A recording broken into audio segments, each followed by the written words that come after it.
अगर चाहते हो कि महबूब उल्टे पाँव वापस आ जाए और कभी छोड़ कर ना जाए तो ये तावीज़ कर लो। ये मोहब्बत का तावीज़ है, बहुत ज़बरदस्त तावीज़ है। अगर आप चाहते हो कि आपका महबूब वापस आ जाए और कभी उल्टे पाँव वापस ना जाए, तो ये तावीज़ आपके लिए है। अगर महबूब छोड़ के चला जाता है, रूठ जाता है, नाराज़ हो जाता है या काफ़ी दिनों से रूठा हुआ है और आप चाहते हो कि आपका महबूब दोबारा आपकी ज़िंदगी में आ जाए, तो ये तावीज़ आपके लिए है। आइए जानते हैं कि इस तावीज़ का इस्तेमाल किस तरीके से हो सकता है। किसी के दिल में मोहब्बत पैदा करनी हो, किसी के दिल में चाहत पैदा करनी हो, तो आप इस तावीज़ का इस्तेमाल कर सकते हैं। इसको करने का तरीक़ाकार बहुत आसान है, सादा कागज़ होना चाहिए और रेड, येलो या ऑरेंज कलर का पेन होना चाहिए। याद रहे कागज़ सादा हो और रेड, येलो या ऑरेंज कलर यानी लाल कलर का ही कोई एक पेन होना चाहिए। खुश रंग कलर होना चाहिए, तभी आप इस अमल को कर सकते हैं, इस तावीज़ को बना सकते हैं। इसमें तहारत की ज़रूरत नहीं है, यानी कि पाक साफ़ होना ज़रूरी नहीं है। आप किसी भी हालत में हो, आप इसे बना सकते हैं। आपको इस तरीके से एक बॉक्स बना लेना है, जैसे बना हुआ है और ये 2 लकीरें देखिए छूटी हुई हैं, 2 इसमें खाने छूटे हुए हैं। ये यूँ ही नहीं है, आखिर में मैं बताऊँगा कि इसमें क्या करना है आपको। ये जो 2 खाने छूटे हुए हैं, इसका क्या करना हो, मैं आखिर में बता दूँगा।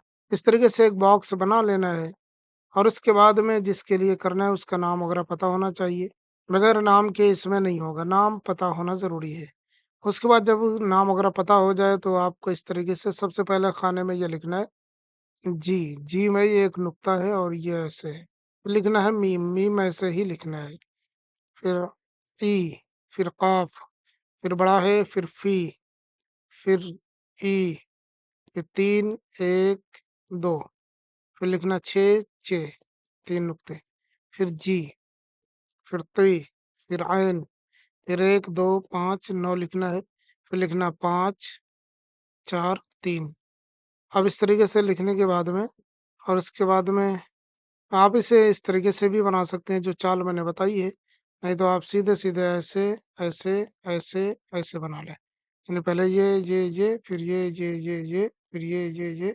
इस तरीके से आसान रहेगा और इसका और भी तरीका है बनाने का, लेकिन ये तरीका आसान है। आप ऊपर से नीचे की तरफ, ऊपर से नीचे की तरफ, ऊपर से नीचे की तरफ, ऊपर से नीचे की तरफ आ जाए और उसके बाद में 2 चीज़ें 2 जगह खाली होती हैं। पहले खाने में नाम लिखना है, जिसके लिए करना है, उसका नाम लिखना है। जिसे आप चाहते हो कि वो उल्टे पाँव वापस आ जाए आपकी तरफ, उसका नाम लिखना है। नाम इसमें हिंदी, अंग्रेज़ी, उर्दू में भी लिख सकते हो। हिंदी जिधर से लिखी जाती है उधर ही से लिखना है, मगर इसी खाने में महबूब का नाम लिखना है और इस खाने में आपको अपना नाम लिख लेना है। यहाँ पे इस खाने में आपको अपना नाम लिखना है। माँ का नाम नहीं लिखना है, याद रहे माँ का नाम नहीं लिखना है। उसके बाद में इस ताबीज़ को फ़ोल्ड करना है, इसे 2 तरीके से दफ़न कर सकते हो, 2 तरीके से इसे कर सकते हो इस्तेमाल। पहला तरीका ये है कि इस ताबीज़ को छोटा करने के बाद में महबूब जिस रास्ते से गुज़रता हो, उस रास्ते पे दफ़न कर देना है, ताकि महबूब इसे लांघ जाए, नाग जाए, फांद जाए, इसके ऊपर से गुज़र जाए, इसके ऊपर से उबूर कर जाए, चल के चला जाए या लांघ जाए, ऐसी जगह दफ़न करना है। एक बार भी महबूब ने ऐसा कदम उठाया, जो इस ताबीज़ के ऊपर पड़ा या इसके ऊपर से गुज़र गया, तो फिर आपका काम हो जाएगा। लेकिन अगर महबूब दूर रहता है, फिर क्या करेंगे? तो जहाँ 2 रास्ते नज़र आएँ, एक-दूसरे से जहाँ से 2 रास्ते अलग हो, उसी के पास कहीं दफ़न कर देना है इस ताबीज़ को। फिर चाहे महबूब कितनी दूर क्यों ना हो, चाहे महबूब इसके ऊपर से गुज़रे ना गुज़रे, इससे कोई मसला नहीं है। ऐसी जगह पे दफ़न करना है। पहली सूरत में ऐसी जगह दफ़न करें जहाँ महबूब गुज़रता हो। अगर वो जगह दूर हो या महबूब दूर हो या ना रहता हो साथ में, पास में, तो ऐसी जगह दफ़न करें जहाँ से 2 रास्ते गुज़रते हों। मसलन एक रास्ता यहाँ से आ रहा है और यहीं से एक रास्ता और आके मिला है या इधर से चला गया और एक इधर से चला गया, तो दोनों तरफ कहीं पे भी करीब-करीब में बीच रास्ते में दफ़न करने की ज़रूरत नहीं, उसके साइड में कहीं दफ़न कर दें। रोड, चक्रोट, रास्ता या पगडंडी जो भी है, वहाँ पे दफ़न कर दें। इंशाअल्लाह ताला आप देखेंगे कि आपका महबूब वापस आएगा और कभी छोड़कर नहीं जाएगा। इस अमल की इजाज़त सभी को है, जो करना चाहे कर सकते हैं।